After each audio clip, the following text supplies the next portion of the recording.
Ken Jennings truly has embraced Jeopardy! In every way possible at this point. From a contestant with a record-setting winning spree to a popular host, Ken Jennings has played different roles on Jeopardy! After all those achievements, it isn't surprising if the host himself becomes a category on his show. In an earlier episode of the show, it was revealed that there would be several questions related to the host's likes and dislikes. The category was called Ken Jennings, International Nerd of Mystery. The host was quite amused when he saw this and said, "I'm going to learn so much about myself." A contestant named Sam chose the category first, and the clue read, that Battlestar Galactica Viper helmet will pair well with my $3,200 Black Peak satin tux by this designer from Piacenza, Italy. A contestant named Andrew pressed his buzzer first and asked, "Who is Armani?" Which was the correct answer. Sam once again chose a question from the host's category. This time, the clue read, this Paris-trained artist's painting of the marketplace back home in Vitebsk is okay, but John Byrne's X-Men art? Perfection. Andrew was once again first to his buzzer. This time, he said, "Who is Chagall?" The correct answer indeed was Marc Chagall. He didn't take his foot off the gas there as he asked for another Ken Jennings clue. "I am going to have a serious discussion about Asimov's 3 laws with this mass-based co. that makes Atlas, a robot that does parkour," it read. The contestant sounded more confident about his answer this time as he said, "What is Boston Dynamics?" That was the correct answer. Andrew once again chose the Ken Jennings and got a clue, an 1869 bottle from this two-name chateau in Bialik, France. It's worth 6 figures and will certainly be favored during our D&D game. The contestant was blank and was not able to say anything in time. "You're not invited now," Jennings said in a sarcastic manner. The correct answer was Chateau Lafite Rothschild. Andrew did not lose his confidence as he picked the final clue from the category to close it out. This one read, after hobnobbing with world leaders in May 2023 at this alphanumeric gathering in Hiroshima, it's off to Comic-Con in July. This time, the contestant was more confident as he asked, "What is G7?" That was the correct answer, and Andrew was the champion of the Ken Jennings round. That was impressive, a Ken Jennings category. I probably would have had to have been in his house for the last 2 years just to deal with one of those questions, one fan commented on YouTube. "A Ken category, amazing," exclaimed another. The bright blue lights of the Jeopardy! Studio glowed with a little more excitement than usual.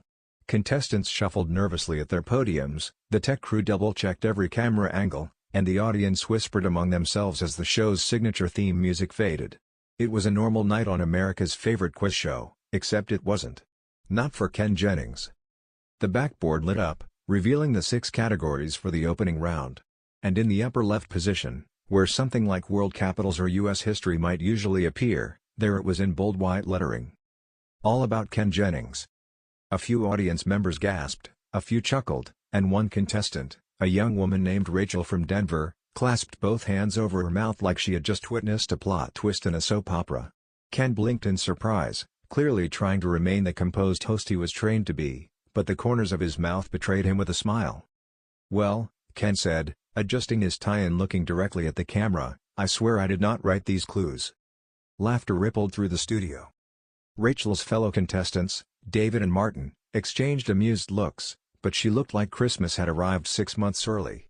Before the game even began, she had told the contestant coordinators that she grew up watching Ken during his legendary 74-game streak.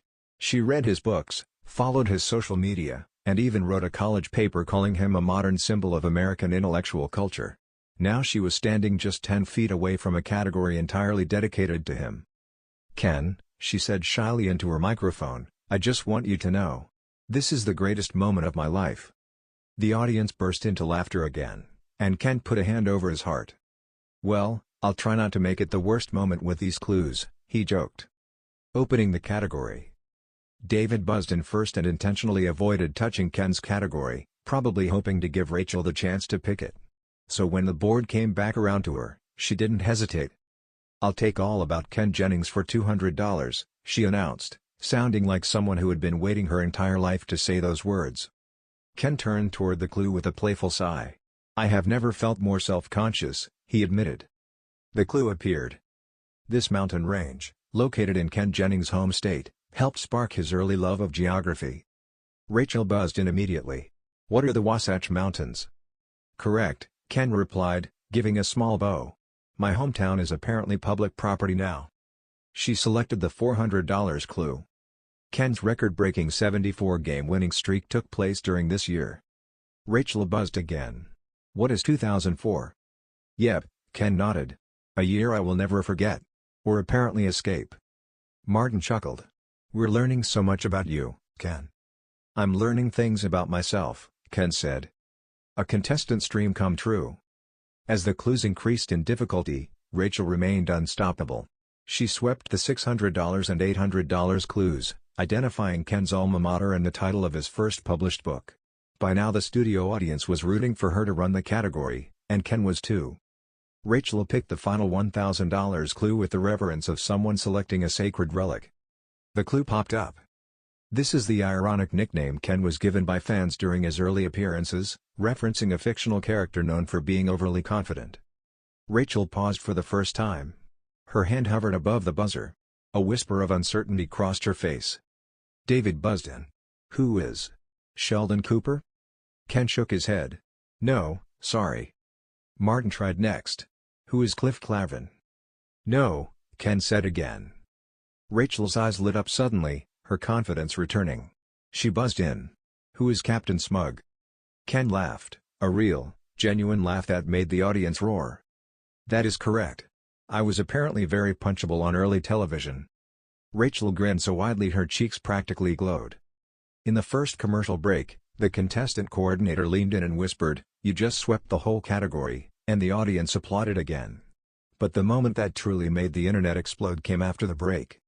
Ken breaks character. Returning from commercial, Ken decided to address the elephant in the room. I just wanted to point out that Rachel here is now officially the world's foremost Ken Jennings scholar, he said. I may have to take lessons from her. Rachel blushed. Honestly, Ken, I think about you probably more than I should. The room erupted. Even David and Martin doubled over laughing. Ken covered his face with his cards. This is the most embarrassing day of my career, he said, and also the best. That moment, the sincerity mixed with humor, the genuine connection between contestant and host, instantly went viral. Clips circulated online within hours, labeled Ken Breaks Down Laughing. Contestant fangirls over Ken, and all about Ken Jennings, best category ever. Double Jeopardy and beyond. While Rachel didn't sweep the entire game the way she swept the category, her confidence from the Ken-themed round boosted her performance. She entered Final Jeopardy with a strong lead, thanks to quick buzzing and razor-sharp instincts. The Final Jeopardy clue was unrelated to Ken, a geography question, but she nailed it, securing the win. The audience stood and applauded. David and Martin shook her hand. But the moment everyone was waiting for was Ken's sign-off. As he approached to congratulate her, he said, "Well, Rachel, I guess I have to ask. Now that you've won, what was better, becoming a Jeopardy champion or sweeping a whole category about me?"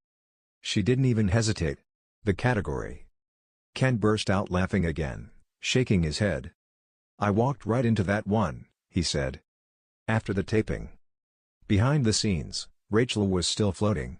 Producers told her the episode would likely get an unusual amount of online attention. Ken took a moment to congratulate her privately, and jokingly apologized for being a walking category. "You made my whole year," Rachel told him earnestly.